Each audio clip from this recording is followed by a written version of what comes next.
Hi viewers, welcome to our channel. ప్రస్తుతం మనతో పాటు దాము బాలాజీ గారు సీనియర్ జర్నలిస్ట్ ఉన్నారు. వారితో ఒకసారి మాట్లాడదాం. సార్ నమస్కారం. నమస్తే. సార్ బీజేపీకి సహకారం అందించడం కోసం తమిళ రాజకీయాల్లో కూడా పవర్ స్టార్ పవన్ కళ్యాణ్ గారు తన వంతు పాత్ర పోషిస్తున్నట్టుగా తెలుస్తుంది సార్. మనం రీసెంట్గా చూస్తే ఆయన ఉదయనిధి స్టాలిన్ పైన విమర్శలు చేశారు, ఎంజీఆర్ గురించి పోస్టులు పెట్టారు. సో ఈ విధంగా ఏదో రకంగా బీజేపీని అక్కడ పాగా వేయడానికి పవన్ కళ్యాణ్ గారిని ఉపయోగించుకుంటుంది బీజేపీ అని కూడా వార్తలు అయితే వినిపిస్తున్నాయి. మరి పవన్ కళ్యాణ్ గారి పాత్ర ఏ విధంగా ఉండబోతుంది? మరి వాళ్ళు కూడా విమర్శలు స్టార్ట్ చేశారు. అండ్ ప్రకాష్ రాజ్ గారిని కూడా వాళ్ళు యూజ్ చేసుకుంటున్నారు పవన్ కళ్యాణ్ గారిని విమర్శించడానికి కూడా అని అంటున్నారు. మరి ఏంటి బీజేపీ వ్యూహం ఏంటి, పవన్ కళ్యాణ్ గారి వ్యూహం ఏంటి, ఏం జరుగుతుంది అంటారు సార్? ఇక పవన్ కళ్యాణ్కి సపరేట్ వ్యూహం ఏం లేదు. పవన్ కళ్యాణ్ వ్యూహం అంతా కూడా తాను సీఎం కావాలనేదే పవన్ కళ్యాణ్ వ్యూహం కావచ్చు, లక్ష్యం కావచ్చు. సో తాను సీఎం కావాలంటే తెలుగుదేశంతో ఉంటే తాను సీఎం కాలేడు. ఎందుకంటే ఇప్పుడు చంద్రబాబు సీఎంగా ఉన్నాడు, నెక్స్ట్ 5 ఏళ్ళు కూడా చంద్రబాబు సీఎంగా ఉండాలని అనుకుంటాడు. ఎందుకంటే ఆయన ఆరోగ్యం బాగుంది, 75 ఏళ్ళు అంతా అయింది. నెక్స్ట్ 2029కి 80 వస్తాయి. 80 వచ్చినా కూడా ఆయన యాక్టివ్గా ఉండే అవకాశాలు ఉంది. కాబట్టి ఆయన యాక్టివ్గా ఉన్నంతకాలం ఆయనే సీఎంగా ఉండాలని ఆయన కోరుకుంటాడు. కాబట్టి పవన్ కళ్యాణ్ డిప్యూటీ సీఎంగా ఉండగలగడు మాత్రమే తప్ప సీఎం కాలేడు. ఒకవేళ చంద్రబాబు తర్వాత ఏమన్నా అవుదాము, 10 ఏళ్లలో అవుదాము అనుకున్నా లోకేష్ ఉన్నాడు. లోకేష్ని కాదని తెలుగుదేశం వర్గాలు ఇతన్ని సీఎం కావడానికి ఒప్పుకో. కాబట్టి అతను సీఎం కావాలంటే అతనుకున్న ఏకైక మార్గం ఏంటంటే బీజేపీతో చేతులు కలపడం, బీజేపీ ద్వారా తాను సీఎం కావాలని తను కోరుకోవడం. బీజేపీకి కూడా సేమ్ గోల్ ఉంది. బీజేపీకి కూడా చంద్రబాబు నమ్మకమైన డిపెండబుల్ ఫ్రెండ్ కాదు. ఎందుకంటే ఆయన ఎప్పుడు ఎవరితో ఉంటారో ఎవరికి తెలియదు. కాబట్టి రెండోది ఆయన బీజేపీ ఐడియాలజీని కూడా ఓన్ చేసుకొని పవన్ కళ్యాణ్ లాగా సనాతన ధర్మం ఉండాలా ఇంకోటి అని మాట్లాడే వ్యక్తి కాదు. నిజానికి చంద్రబాబుకి కానీ తెలుగుదేశానికి కానీ సెక్యులర్ నేపథ్యం ఉంది. కాబట్టి చంద్రబాబు ఇప్పటికిప్పుడు అలా మారలేడు. అప్పుడప్పుడు ఏమన్నా హిందూ సెంటిమెంట్లు వాటి మీద మాట్లాడచ్చేమో కానీ బీజేపీకి తగినట్టుగా ఆయన ఉండలేడు. కాబట్టి వాళ్ళు పవన్ కళ్యాణ్ ఎంచుకున్నారు. పవన్ కళ్యాణ్కి ఆంధ్రప్రదేశ్లో 20-25% ఓట్ బేస్ ఉంది, కాపు ఓట్ బేసు. రెండవది 83 తర్వాత ఇప్పటి వరకు కమ్మారెడ్డి ముఖ్యమంత్రులు అవుతున్నారు తప్ప కాపు నుంచి అవ్వట్లేదు. కమ్మారెడ్డి తర్వాత ఆంధ్రప్రదేశ్లో బలమైన సామాజిక వర్గం కాపు. అనేక కులాల సముదాయం అయినప్పటికీ కాపు సామాజిక వర్గం అనేది బలమైంది. సో దాని నుంచి సీఎం క్యాండిడేట్ అంటే ఖచ్చితంగా కాపులందరూ పోలరైజ్ అయ్యే అవకాశం ఉంది. బీసీలను కూడా కొంత ఆర్గనైజ్ చేసుకోవచ్చు. బీసీలు ముఖ్యమంత్రి, ఉప ముఖ్యమంత్రి, కాపు ముఖ్యమంత్రి అనే స్లోగన్తో వీళ్ళు వెళ్ళే అవకాశం ఉంది. ఇక్కడ బీసీ ముఖ్యమంత్రి అనే స్లోగన్తో ఇక్కడ వెళ్ళారు. అలాగే అక్కడ కూడా వీళ్ళ రివర్స్లో అక్కడ కాపు ముఖ్యమంత్రి, బీసీ ఉప ముఖ్యమంత్రి అనే స్లోగన్తో అక్కడ వెళ్ళే అవకాశం ఉంది. రెండవది పవన్ కళ్యాణ్కి ఫ్యాన్ బేస్ కూడా బలంగా ఉంది కాబట్టి అది కూడా కొంత కలిసి వచ్చే అవకాశం ఉంది. సో ఆంధ్రప్రదేశ్లో బీజేపీ స్ట్రాటజీ ఏంటంటే కమ్మ కాపుని కలుపుకొని వెళ్ళాలి. తెలుగుదేశం నుంచి కొంత కమ్మని చీల్చడం ద్వారా, అందుకనే పురంధేశ్వరుని కూడా స్ట్రాటజీగా పెట్టారు. అవసరమైతే జూనియర్ ఎన్టీఆర్ని కూడా రంగంలోకి దించే అవకాశం ఉంది. సో అలాగా వాళ్ళు చేయడం ద్వారా ఏమవుతుందంటే కమ్మ కాపు కాంబినేషన్ని తాము హైజాక్ చేయాలనేది ఒకటి. రెండవది సౌత్ ఇండియాలో బీజేపీ ఇప్పుడిప్పుడే సమీప భవిష్యత్తులో కూడా బలపడేది కనిపించట్లేదు. ఒక తమిళనాడు, కేరళ, ఆంధ్రప్రదేశ్ ఈ మూడిట్లో బీజేపీ ఓన్గా బలపడే పరిస్థితి లేదు. కొంతవరకు తెలంగాణ, కొంతవరకు కర్ణాటకలో కొద్దిగా ఉంది కానీ అక్కడ కూడా కష్టంగానే ఉంది ఈ 2 చోట్ల కూడా. అందుకని బీజేపీ ఏంటంటే పవన్ కళ్యాణ్ని కర్ణాటకకు కానీ ఇటు తమిళనాడుకి కూడా ఉపయోగించుకుందాం అన్న ప్లాన్లో ఉన్నట్టుగా తెలుస్తుంది మనకి. ఎందుకంటే 2 రాష్ట్రాల్లో కూడా తమిళనాడులో కానీ కర్ణాటకలో కానీ తెలుగు వాళ్ళ పాపులేషన్ చాలా బలంగా ఉంటుంది. మనకు కానీ గుర్తుంటే లోకేష్ కూడా తమిళనాడుకి వెళ్ళి ప్రచారం చేశాడు. కోయంబత్తూరులో బీజేపీ రాష్ట్ర అధ్యక్షుడు అన్నామలై నిలబడినప్పుడు అన్నామలైని గెలిపించమని లోకేష్ వెళ్ళి అక్కడ క్యాంపెయిన్ చేస్తాడు. ఎందుకంటే కోయంబత్తూరు ఏరియాలో అదంతా కూడా పాత తొండనాడు ఆ ప్రాంతం కాబట్టి అక్కడ తెలుగు వాళ్ళు గణనీయమైన సంఖ్యలో ఉన్నారు. కానీ అక్కడ లోకేష్ వెళ్ళినా కూడా అన్నామలై ఓడిపోయాడు. సో తమిళనాడులో బోని కొట్టడం కష్టంగా ఉంది బీజేపీకి. అందుకని పవన్ కళ్యాణ్ మనం ఎలా చెప్తే అలా వింటాడు, ఏం చెప్తే ఏం స్క్రిప్ట్ ఇస్తే దాని ప్రకారం ఆయన ముందుకెళ్తాడు. ఎప్పటి నుంచో అంటున్నాడు కదా, నాకు బీజేపీ రోడ్ మ్యాప్ ఇవ్వలేదని. సో ఇప్పుడు బీజేపీ అతనికి రోడ్ మ్యాప్ ఇచ్చింది. ఆ రోడ్ మ్యాప్ ఏంటంటే సనాతన అవతారం ఎత్తి నువ్వు తమిళనాడుని కొద్దిగా కాన్సన్ట్రేట్ చేస్తే, ఎందుకంటే ఇప్పుడు 2009 వరకు ఆంధ్రప్రదేశ్లో పెద్ద ఇబ్బంది లేదు. 2026లో తమిళనాడులో ఎన్నికలు ఉన్నాయి. అది ఇంకా ముందుకు జరపాలనే ఆలోచనలో స్టాలిన్ ఉన్నాడు అక్కడ. అందుకని తన కొడుకుని చాలా వేగంగా ఇటీవలని ఉప ముఖ్యమంత్రిగా కూడా ప్రకటించాడు. అట్లాగే అతనికి ఆల్ మంత్రిత్వ శాఖలకు సంబంధించి నాలెడ్జ్ తెచ్చుకోవడానికి కూడా అతను అన్నింటిలో ఇన్వాల్వ్ అవుతున్నట్టుగా కూడా మనకి వార్తలు వస్తున్నాయి. సో అందుకని అతన్ని నెక్స్ట్ లీడర్షిప్లోకి తీసుకురావాలనేది స్టాలిన్కి ఆరోగ్యం కొంత బాగాలేదంటున్నారు. సో అందుకని స్టాలిన్ కూడా 56 ఏళ్ళ వయసులో ఉప ముఖ్యమంత్రి అయ్యాడు. ఇప్పుడు అతనికి 46 ఎంతో ఉన్నాయి, ఎవరికి ఉదయనిధి స్టాలిన్కి. కాబట్టి ఇప్పుడే ఉప ముఖ్యమంత్రి చేస్తే తన ఇది అనేది అతని ప్లాన్.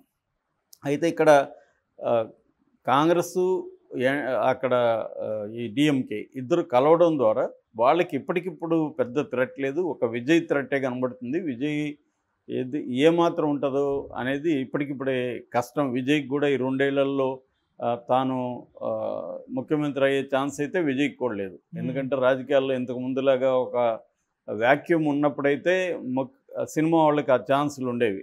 మన చిరంజీవి లాంటివాడే 18% పరిమితం అయ్యాడు. సో విజయ్కి కూడా అంత బలంగా పరిస్థితి లేదు అక్కడ. కాబట్టి మళ్ళీ ఇక కాంగ్రెస్ ఏఐడిఎంకే కూడా చాలా వీక్గా ఉంది. ఎందుకంటే వాళ్ళకి కరిస్మాటిక్ లీడర్ లేరు. సో పళనిస్వామి, పన్నీర్సెల్వం వీళ్ళిద్దరూ కూడా అంత కరిస్మాటిక్ పర్సన్స్ కాదు. అందుకని పవన్ కళ్యాణ్ అక్కడ రంగులకు దింపి ఏఐడిఎంకేని కలుపుకొని బీజేపీ అక్కడ కొంత బలాన్ని పెంచుకోవాలి అన్న దీంట్లో ఉంది. ఎందుకంటే ఇప్పుడు యాంటీ ఇన్కంబెన్స్ ఫ్యాక్టర్ ఉంటుంది, విజయ్ ఫ్యాక్టర్ ఉంటుంది, కొంత చీలిపోతాయి ఓట్లు. దీన్ని మనం ఉపయోగించుకోవాలనేది బీజేపీకి ఉన్న ప్లాన్ అన్నమాట. అందుకని పవన్ కళ్యాణ్ రంగంలోకి దించారు. అందుకనే పవన్ కళ్యాణ్ తిరుపతిలో సనాతన ధర్మ డిక్లరేషన్ కావచ్చు, సనాతన ధర్మ బోర్డు పెట్టాలని డిమాండ్ చేయడం కావచ్చు, ఈ కాంటెక్స్ట్లో సనాతన ధర్మ అనే కాంటెక్స్ట్ తీసుకురావడమే అతని ఉద్దేశం. ఏంటంటే తమిళనాడుని టార్గెట్ చేయడం. ఎందుకంటే సనాతన ధర్మం అనేది ఒక వైరస్ లాంటిది, ఒక డెంగ్యూ లాంటిది, దాన్ని నిర్మూలించాలి తప్ప దాన్ని మార్చలేమనేది ఉదయనిధి స్టాలిన్ స్టేట్మెంట్. దాని మీద అప్పుడు చాలా వ్యతిరేకత వచ్చింది. నేను కూడా కరెక్ట్ కాదని చెప్పాను అతని కామెంట్స్. సనాతన ధర్మాన్ని మొత్తంగా వ్యతిరేకిస్తే సనాతన ధర్మాన్ని నమ్మేవాళ్ళు అసంఖ్యాకులు ఉన్నారు. నువ్వు అసలు క్లియర్గా చెప్పాలి. నువ్వు అనుకున్నది ఏంది? సనాతన ధర్మం అంటేనే కుల వ్యవస్థ లేకుండా సనాతన ధర్మం లేదు కాబట్టి దాన్ని నిర్మూలించాలనేది అతని ఎక్స్ప్లెయిన్. అలాంటప్పుడు సనాతన ధర్మం ఎందుకు అనాలి? కుల వ్యవస్థ నిర్మూలించాలని మాట్లాడచ్చు కదా.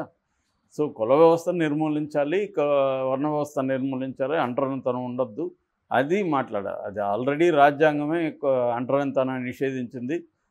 ఎస్సీల మీద ఎవరైనా కామెంట్లు చేసినా కూడా ఎస్సీ ఎస్టీ అట్రాసిటీస్ కింద కేసులు పెడుతున్నారు. మరి దానికి సనాతన ధర్మాన్ని నిర్మూలించాలని చెప్పాల్సిన అవసరం లేదు. ఎప్పుడైనా కూడా ప్రాబ్లం ఏంటంటే సనాతన ధర్మం అంటే ఎవరికి ఏమీ తెలియదు. అందరూ కూడా ఎవడైనా ఇప్పుడు పవన్ కళ్యాణ్ డిఫైన్ చేశాడా సనాతన ధర్మం అంటే? ఏందో చెప్పాడా పవన్ కళ్యాణ్ ఇప్పటివరకు? ఆయన ఏమనుకుంటున్నాడు? ఇష్టం వచ్చిన వాళ్ళు ఇష్టం వచ్చినట్టుగా వ్యాఖ్యానిస్తున్నారు సనాతన ధర్మం. సో ఎవడైనా సనాతన ధర్మాన్ని సమర్థించినా ఖండించినా అసలు తను ఏమనుకుంటున్నాడు సనాతన ధర్మం అంటే?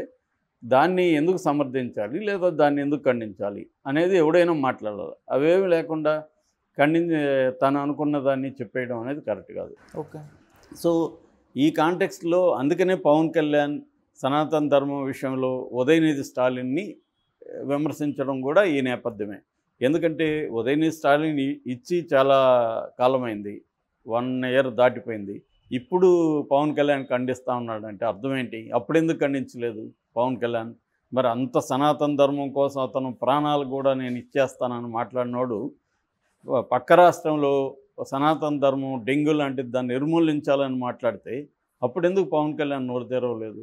సో ఇదంతా ఏంటంటే క్లియర్గా టైమింగ్ వెరీ ఇంపార్టెంట్ రాజకీయాల్లో. సో ఆయన తమిళనాడు రాజకీయాల్లోకి వెళ్ళే అవకాశం కనబడుతుంది. రెండోది మొన్ననే ఒక ట్వీట్ చేశాడు పవన్ కళ్యాణ్. అదేంటంటే ఏఐడిఎంకేకి సంబంధించి 53 ఏళ్ల యానివర్సరీ, 53rd యానివర్సరీ సందర్భంగా ఆయన అభినందనలు తెలుపుతూ ఎంజీఆర్ ఎంత గొప్పోడు, ఎంజీఆర్ను పొగుడుతూ, తర్వాత ఎక్కడ పోయినా పవన్ కళ్యాణ్లో ఒక లక్షణం ఏంటంటే నేను ఈ ఊర్లోనూ పుట్టాను రా, ఆ ఊర్లో పెరిగాను, అక్కడే పెరిగాను కదా నేను అని ప్రతి ఊర్లో చెప్తుంటాడు. అవన్నీ కూడా వీడియోలు వైసీపీ వాళ్ళు పక్క పక్కన పెట్టారు ఇతని డైలాగ్స్. ఏ ఊరికి పోయినా ఆ ఊర్లో పుట్టానను, ఆ ఊర్లో పెరిగానను అతను చెప్తుంటాడు. ఇక్కడే చదువుకున్నాను, క్లాక్ టవర్ పక్కనే తిరిగామని, టీ తాగే ఉన్నాను, ఇట్లా ప్రతిదానికి ఒక పెట్టకథలాగా తన లైఫ్లో నుంచి చెప్తుంటాడు. సో మా నాన్న ఇక్కడే పనిచేశాడు కానిస్టేబుల్, ఇక్కడికి తీసుకెళ్ళేవాడు, ఇక్కడ ఐస్ క్రీమ్ తినేవాడిని, ఇలాంటివి చెప్తుంటాడు కథలు. అలాగే ఇప్పుడు తమిళనాడులో కూడా వీళ్ళ నాన్నంట అక్కడ ఆశ్రమం, శాంతోమ్ ఆశ్రమంలో చెన్నైలో ఉండేవాడంట. 80s 90sలో బాబాజీలతో తిరిగేవాడంట. తర్వాత రాంచీ దగ్గర నుంచి క్రియా కూడా సంపాదించాడంట. యోగిరామ్ సూరత్ కుమార్ దగ్గర తిరువన్నామలైకి వెళ్ళాడంట. ఇలాగ తమిళనాడుకి నాన్నకు ఉన్న అనుబంధం, దాన్ని కూడా స్పిరిచువల్ అనుబంధం, ఇంక వేరేవి కాదు, అది ప్రొజెక్ట్ చేశాడు. యాక్చువల్గా ఇదే పవన్ కళ్యాణ్, మా నాన్నకి భక్తి లేదు, మా నాన్నమ్మ దీపం పెడితే మా నాన్న వెళ్ళి సిగరెట్ ముట్టించుకున్నాడు అని వీడియో ఉంది.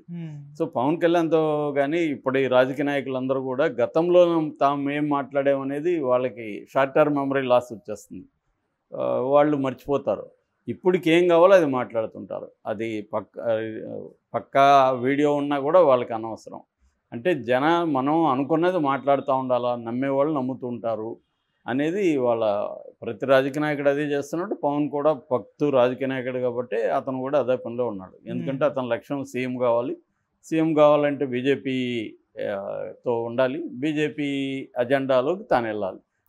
దానికి ఇప్పుడు రేపు పొద్దున కాంగ్రెస్ అధికారంలోకి వచ్చి కాంగ్రెస్తో ఉండాలి, సీఎం అవుతానంటే అటు జంపగాడు అనేది ఏం లేదు. అతనికి ఏమంటే ఫిక్స్డ్ సిద్ధాంతాలు ఏవి పవన్ కళ్యాణ్కి లేదు. తనకున్న ఏకైక సిద్ధాంతం తను సీఎం కావాలనుకోవడమే. ఆ రకంగా పవన్ కళ్యాణ్ తమిళ రాజకీయాల్లోకి వెళ్ళే అవకాశం ఉంది. దీన్ని గ్రహించే తమిళ ద్రవిడియన్ పార్టీ డిఎంకే ఏం చేసిందంటే తాము మాట్లాడకుండా ప్రకాష్ రాజ్ని ఎగదోలుతుంది. ఇప్పుడు కూడా సనాతన ధర్మానికి సంబంధించి కూడా ఉదయనిధి స్టాలిన్ ఎక్కడ మాట్లాడదు, వెయిట్ అండ్ సీ అనేసి వెళ్ళిపోయాడు. సో అక్కడ వాళ్ళు ఏం చేస్తున్నారంటే ప్రకాష్ రాజ్ మీద ఉపయోగించారు. ప్రకాష్ రాజ్ అందుకనే మొన్న కూడా ఒక వీడియో లీక్ అయింది. ఎవరితో పెద్ద ఆయనతో, ఆయన రాజకీయ నాయకుడు పెద్ద ఆయనతో బాగా మాట్లాడాను అడుగుతున్నాడు. బాగా మాట్లాడావు, మన ముఖ్యమంత్రిని కాస్త పొగడండి సార్ అని కూడా చెప్తున్నాడు. అంటే క్లియర్గా వాళ్ళు ప్రకాష్ రాజ్ ఏమో డిఎంకే తరపునే పవన్ కళ్యాణ్ని ఈ స్థాయిలో టార్గెట్ చేయడం, లేకపోతే ప్రకాష్ రాజ్కి వ్యక్తిగా పవన్ కళ్యాణ్ని ఇంతగా టార్గెట్ చేయాల్సిన అవసరం లేదు. ఎందుకంటే ఇప్పటికే దాదాపు 6-7 ట్వీట్లు పెట్టాడు. ఎంజీఆర్ మీద కూడా సడన్గా నీకేంటి ఇప్పుడు వచ్చేసింది, ప్రేమ వచ్చేసింది, పైనుంచి ఆదేశాలు వచ్చాయా అని కూడా ట్వీట్ పెట్టాడు.